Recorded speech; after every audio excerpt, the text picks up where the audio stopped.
Řeknu vám, čete. Žádný čem by nemohl jít fajtit do téhleté wavy, kde máš kolik? 1, 2, 3, 4, 5, 6, 7, 8, 9, 10, 11 minionů. Do 11 milionů, to jsou 2 wavy v podstatě. Žádný čem by do tolika milionů nemohl jít fajtit na levelu 3 a přežít, kromě Dariuse. Ambessa má nějaký problém. Včera jsem jí hrál, byla to bomba. One for the ages. What was that blink? So you're telling me I don't. Draco's just dashes in passive. Like we didn't even begin. Okay, so her passive is after every ability she has a free dash? Jo, po každé abilitě má dash, no. And To je insane docela. she's absolutely broken. We have a lot to cover today, including a ton of news later in the video, but let's discuss what we just watched. Podle mě ji udělali takhle Broken schválně, protože bude v Arcaneu, že jo? Chcou, aby prostě aby se Arcane Champovi dařilo. Podle mě buffnou i další Arcane Champy, si myslím. My initial thoughts are that if Cassante wasn't canonically into men, we would have just found his wife. Earlier today, Ambessa Broken, the new top lane bruiser, was revealed and has been shipped to the PBE for Titulky, takhle dobrý. testing. To help you exactly digest what we just watched, I'm going to super quickly run over her abilities in a very TLDR way. Firstly, she's an energy champion, and as we have all just seen, she's very... Všechny ability mají dash, který je v její pasivce vlastně. Její Rko je long range dash, je to jak Yone Rko, akorát ho musíš trefit, když ho netrefíš to Rko, tak uvidíte to sami. So I assume this is a way to gate too much spamming. Every ability costs 70 energy, but if she gets an empowered auto off, it restores another 70 energy back to her. This makes it so she can't just spam everything to get away. Jestli máte někdo PB účty, tak si můžu zahrát dneska znova, no, ale solo už jí hrát nejdu na to PB, to se nedá piknout. And she actually thrives in fights a lot better than escaping from. A někdo, kdo mě nebude spamovat 10 zpráv za minutu do Vispu, ať tu s ním hrát, ať mu odepíšu, prosím. Now let's begin with her passive. It's basically Callista passive. It gives her a dash after every ability, after every auto though. Next, her Q. It's a big cleave dealing more damage to enemies actually hit by the blades on the outer end of it, kind of like Darius's Q. If an enemy is hit, she also gets a Q2, allowing her to slam them down in a line in front of her for bonus damage. Her W gives her a shield. It also says she briefly braces herself. Does that sound familiar? Release to dash in a line.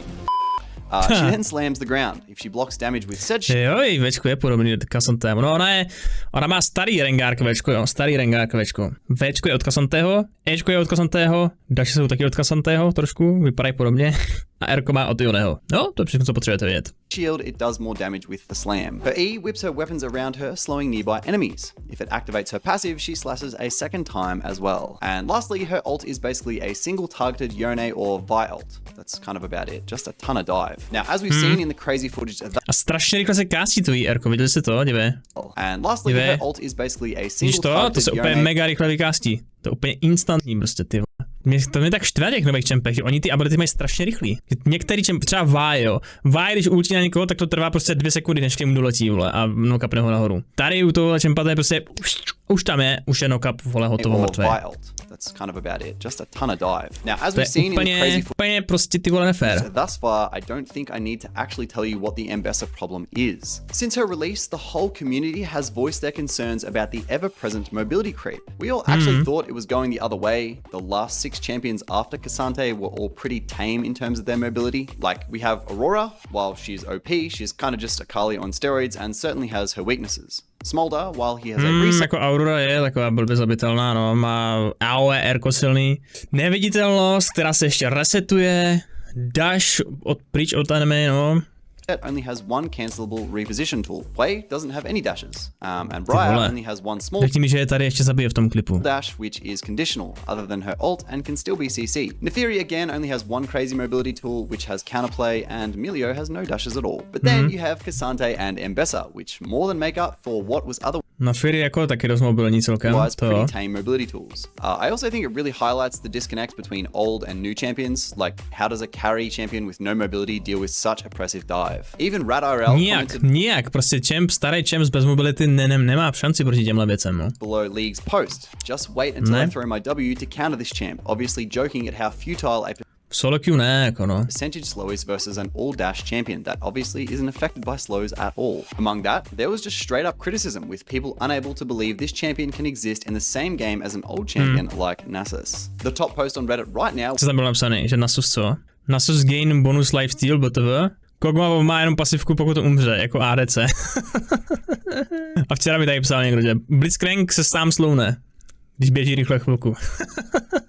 Nasus. The top post on Reddit right now with over 5,000 upvotes is making fun of how mobile Ambessa is, saying she literally can't have any more mobility because she has more than one Arkanesa, no, já to říkám, to je prostě Ambessa a Arcane, vole, kolab, chápeš? mobility spell on every single one, and thus mobility creep has been ended. On the other side of this though, I honestly think her design is quite sick and she looks satisfying and fun to play. I really don't think this would be such an issue if there wasn't such a huge pre-existing roster of champions that don't have this much mobility. It does beg a very prominent question though. Is Riot trying to rebrand League gameplay to be more this dynamic dashy style of game? I mean, surely there'd be metrics to back up user satisfaction affiliated with more flashy champions or something else they wouldn't be making them. But of course, as this is a community-driven channel, I want your opinion on Ambessa and the future of League gameplay. Is mobility only going to... Že oni musí reworknout ty starý čempy, aby měli taky nějakou mobilitu, vole. Se nedá hrát, že jo, po 3/4 nebo půlka čempů, který jsou ještě starý, tak nemá žádnou mobilitu takhle, jak tady ty nový půjčeny, že? Continue going up,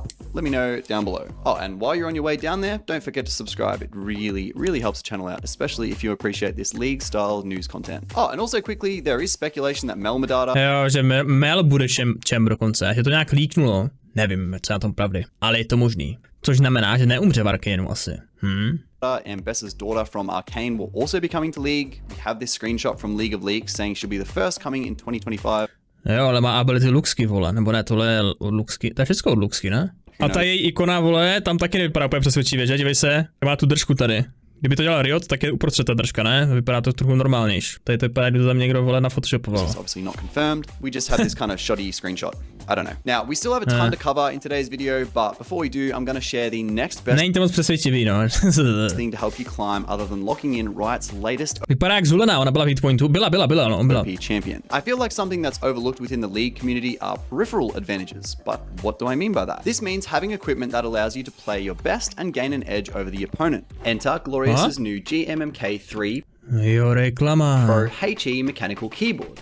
But how does this help me to not in? Hoši, já mám bezdrátovou, vole, klávesnici od Logitechu takovouhle. Dobrý, že? Není to reklama, ale potřebuji donat nějaký, jo? Že jsem to ukázal teďka. Dobrá, že? Je krásně čistá, já vím, já se o to starám, víš právě. Jo. The GMMK3 features rapid trigger technology, giving you adjustable actuation points allowing for faster ability input recognition from your keyboard to the game. There is no keyboard more responsive than this. Even for a tool that we all use for hours a day in and out of game, the general typing and user experience is a real step up, one that I definitely cannot Tohle monitor bych nechtěl. see myself going Proč nemám spolupráci? Já nevím. Mohli by mi dát, že? back from. On top of that, the GMMK3 features the most customizable design of off-the-shelf keyboards, allowing you to hot swap key switches, top and bottom frames, and switch plates. However you like your keyboard to feel. Tahle ta je tichá, ta klávesnice. To se mi líbí.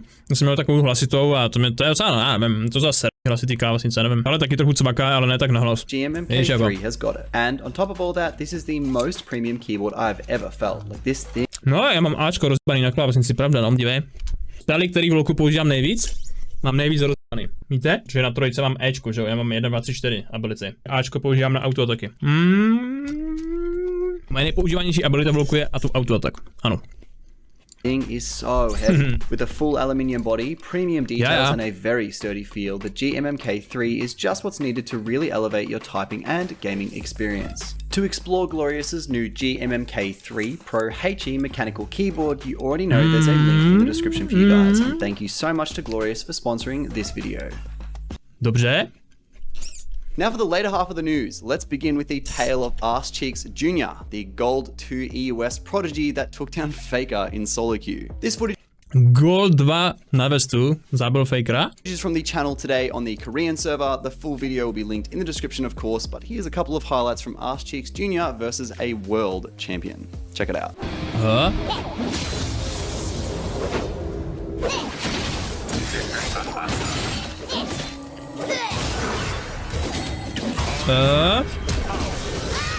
Tak jako hraje Dariuse, jo. Co si budeme povídat? Hej, řeknu vám, čete. Žádný čem by nemohl jít fajčit do téhleté wavy, kde máš kolik? 1, 2, 3, 4, 5, 6, 7, 8, 9, 10, 11 milionů. Do 11 milionů, to jsou 2 wavy v podstatě. Žádný čem by do tolika milionů nemohl jít fajtit na level 3 a přežít, kromě Dariuse. Darius to dokáže. Mě zabil Darius, který byl o level menší než já, fightil do 20 milionů, nebo 18 třeba do 3 wave a zabil mě prostě. Jedím čempem. To nebude skill. Ten čemp funguje nelogicky na prvních levelech.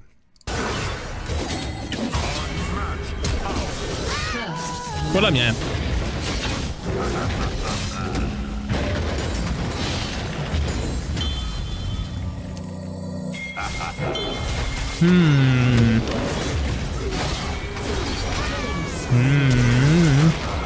Ty vole.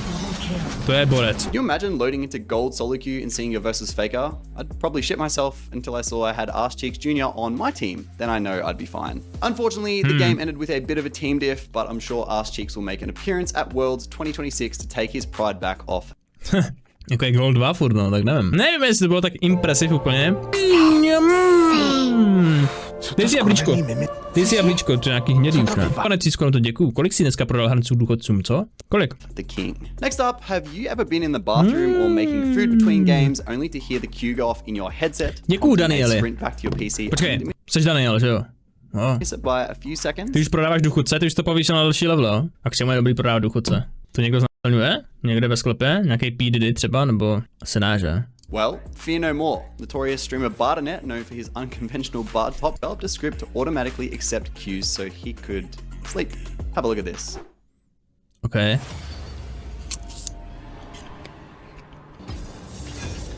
Aha. Co udělal? Kamu, co má za pokoj, vole, všude jsou mi kicky. Jako svým způsobem je to hezký, že? Ty kicky všude, ale i ten starožitný nábytek. Ivern ne? Jako jmenuje se Bardinet a má předpiknutýho Barda. Ale chápu, no, že má v pokoji samý kitky, tak by to mohlo být Ivern no. Píše do chatu. Co tam napsal do toho chatu? Tady poslal OPGG svoje, pak to tady poslal ten jeho skript Google dokument, že jak vyhrajou a voice chat. A oni ho teďka probudí na voice chatu, jo? Nebo jak jako? Unfortunately, I was joking before, and Riot has said a few times any tampering with the client code can get you banned, so maybe don't do this, but I still thought it was funny nonetheless. Jako hustý, no. Prospí lobby a probudí se na hru akorát, tyhle. No ale dává to ban Riot. On, we have a bit of concern from the Vanguard aspect of things. Since Vanguard, there has been a noticeable dip in scripting and cheating, but that doesn't mean it still isn't happening. For installing a kernel level anti-cheat, you'd at least want it to be working, but as Bobkin shows in his TikTok here, this RE is most definitely scripting. Take a look. This guy's scripting, by the way. I can show you guys proof. Whoa! He's scripting! Did you guys see that just now? That's a script! Wait, he's scripting! What are those prediction charms? Let me tell you guys what script means, okay? My W will be casted at the same time already cast a charm. That is a program. That's a machine. That's a AI telling you what že on to vidí dopředu, že kam hodíš ten spell trošku, no. to do. It's not Když má reaction. They skripty. cast it at the same time, so it hit me perfectly at the same time. Look, I'm about to dash, and she's gonna throw her charm. It's gonna activate at the same time with two spells. I'm gonna dash from here to here. A ta hry už to kástí v tenhle moment. Look! You hear that Ari animation? I dash, she threw her charm right here in the middle. She has no information. I'm in the fog. I'm in the dark. Ona ho ne, ta hry ho nevidí a stejně tam hází charm ve stejný moment, co on dává večko. Vidíš? Dívej, ona ho ještě furt nemůže ani vidět. A ona už tam kastí večko. We're casting the spell at the same time. Oh my god! Definitely not scripting, by the way. Not scripting, bro. I do think, however, that No, scripting, bro. Ty jsi jenom špatnej, jsi špatnej, vole, jsi špatnej, no. this RE has been banned To vždycky říkají lidi, když potkáš skriptera, no. Jo, jsi špatnej. since, so at least there's some proactivity there, because I remember last season scripters in Challenger were getting to like top 10 without even a slap on the wrist, so maybe there's some still hope, I don't know. Now, have you ever wondered about the inner workings of a world champion team? Published earlier this week by Alban Zhu Films was this small info doc on the culinary team supporting T1's success in Korea. I don't know about you guys, but I always find this kind of content super interesting. Here is a snippet for you all, but if you want to watch the full thing, it'll be in the description below, of course. Co to je? Pardon. Co to je? Co jdou žrat? 엄청 바쁘고 야, 새끼 정말 지랄. 급하게 여러 가지 작업들을 많이 Teď jsem sežral jabko, sakra, mám hlad. 해서 뭔가 보라. 정신이 없을 때도 있겠지만 Co to má? Co to je? To je jaká ryba, nebo jaká věc.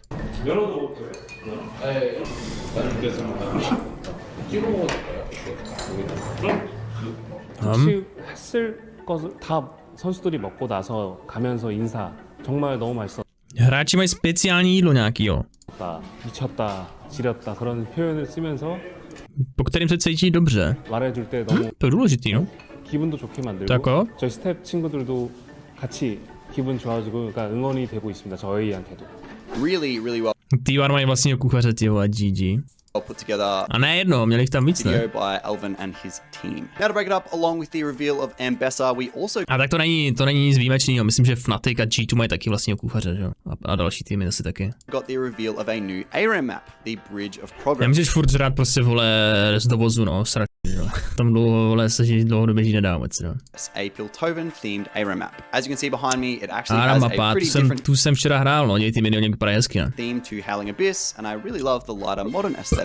There's even modern designed Piltover minions. Stuff like this really Mně se nelíbí ty zelení minioni teda. Ty mi připadají divní, no, musím říct. breathes fresh air into game modes we all play every day, and I hope Riot Možná by měl být fialový, nevím. continues with game refreshes like this. I honestly think it's enough to draw a lot of players back to the game that once loved it, but let me know your thoughts on the Bridge of Progress down below. Now in the World's quarterfinals last week, we saw a 1 in a million play. Between Hanwha Life and BLG, the level of mid laners at this tournament was on full display as both Zeka's Silas and Knight's Galio input the same ability at the same time, leading to this absolute spectacle. Check it out. They have no vision. They don't know where Bin is. Yeah. BLG a Hanwha Life? Is now going to move on in. They A to jsem nekoukal upřímně, sorry. spot him. That is going to be the Kindred locking down the Drake. Is now Doran. Decent position. Double circles. Double Gallios. Everyone's in the sky, but it's on. That goes down now into the back lane. Goes Bin. Elk's going to join in the supercharger for all of that value. They take down Viper, and the Lambs respite buys all the time in the world. HLE are now running for the hills. It's a double kill again. Nádherné. Very, very sick. And lastly today, we Dvě Galioučka na have sebe přímo, Nemesis no. experiencing a mostly never before seen mechanic from Silas. When you think about it, it makes sense, but the Okay. level of execution here just looked amazing. Have a look. Co to bylo? On zakástil Yone R a pak dal Silas Dash, že jo? To bylo tak zvláštní, ale. Holy moly. What the f***? He can do that? No. Asi jo. Might have gotten outplayed there a little Twitchet, bit. wow, wow, So wow. obviously, in case we missed it, Silas Ne, on dal Yone R-ko a pak až dash, nebo ne, on dashil a pak dal Yone R-ko v tom dashi, že, jak se. Bylo to takový divný, no. Bylo to takový jako až instantní, že? To Ečko s tím Yone R-kem, to by nemělo být asi úplně. beat in, cast E1 and stole Yone's ult, No. but R's cast time in the travel of E. On ještě v tom Ečku stýlnul to Yone R-ko a ještě ho stihl takhle rychle vykástit, jo. To všecko dal takhle rychle. 2 and also kind of hid the animation while gap closing the remaining distance to allow the stolen R to connect. Just a really cool play. It looked really sick. Anyway, that'll about do us for today. It's been so good having you guys here, and I'll see you in another news video very, very soon. OK. Dobré novinky. Děkujeme Rivalovi za žurnalistiku opět. Parádička. Je podle tebe pravda, že Faker má 6 mega jako ročně? Já myslím, že jo. To je 140 milionů korun ročně. No jako Faker je prej hodně drahý, no. Určitě je nejlíp placený a rozhodně bude mega drahý pro T1. Jestli se jim to vyplatí, nevím, asi jo, kámo. Drží ho tam už hodně dlouho, že? Nebo držej, tak on tam asi je rád, že? Platí ho mega dobře, asi zdá se. Je pro ně prostě jako, je to pro ně asi velké, jako jak to říct, no. Je pro ně dost důležitý, no. Kona taková, no, jako každý i člověk, co nekouká na e-sport vůbec, tak aspoň jednou slyšel o Fakerovi, minimálně, že jo. Minimálně jednou, brácho.